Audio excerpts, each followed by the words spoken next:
Myanmar's coup leader Min Aung Hlaing is set to become president 5 years ago. He took power by force after removing the elected government of Aung San Suu Kyi. At that time, he promised elections and a return to civilian rule within 1 year. But it took 5 years now. A new parliament is choosing him as president. He has already stepped down as army chief because the constitution that requires that before taking the office.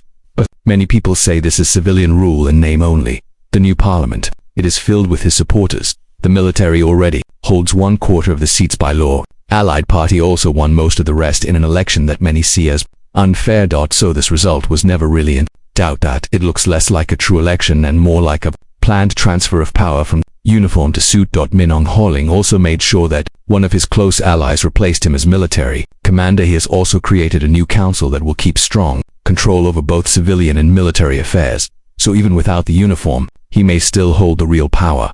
For many people in Myanmar, this changes very little. The country has suffered deeply since the coup in February 2021. Military takeover came just as parliament was about to confirm another term for Aung San Suu Kyi after her party's huge election victory in 2020. The coup triggered mass protests across the country. Then the military answered with deadly force.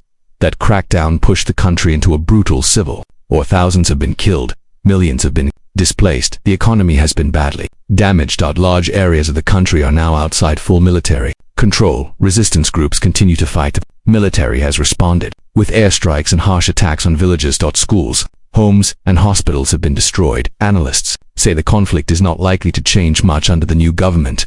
The new army chief is seen as loyal to Min Aung Hlaing. That means military strategy may stay the same. Resistance groups also say they will continue fighting. They do not accept the new government, the new parliament, or the recent election as legitimate. So the war is likely to continue. Ordinary people are paying the price. The United Nations says more than 16 million people in Myanmar now need life-saving help. Nearly 4 million people have been displaced.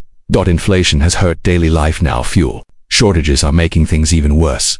Myanmar imports most of its fuel. Because of the wider war in the Middle East, supply problems have grown. Fuel is being rationed. Prices are rising. Businesses are struggling. Many people depend on generators because electricity is available for only a few hours a day in many places.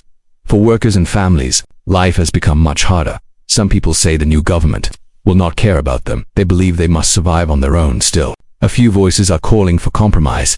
Some activists say Myanmar needs dialogue, political prisoner releases, and a real path out of collapse. There is even talk that Aung San Suu Kyi could be freed later this year. Some believe she could still help bring a political solution, but for now, that path looks very narrow. Myanmar's military rulers do not appear ready to change direction. So while Min Aung Hlaing may